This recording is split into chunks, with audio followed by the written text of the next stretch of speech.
আসসালামু আলাইকুম প্রিয় ভাই বোনগণ, আপনাদের স্বাগত জানাচ্ছি। আমি আকবর আলী। আমার আজকের উপস্থাপন অধীনস্থদের সঙ্গে উত্তম আচরণ করা।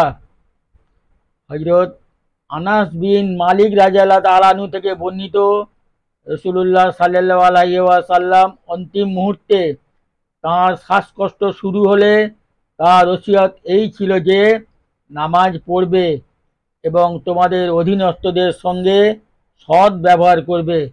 আল হাদিস। অধীনস্থ বলতে দাস দাসী, শ্রমিক, ঘরের কাজের লোক থেকে ঘরের স্ত্রী পরিজন সবাই উদ্দেশ্য।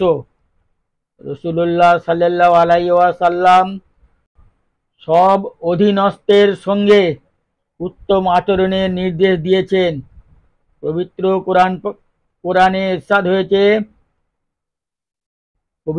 কোরআনে ইরশাদ হয়েছে, আল্লাহ তাআলা জীবন উপকরণে তোমাদের কাউকে কারো চেয়ে শ্রেষ্ঠত্ব দিয়েছেন।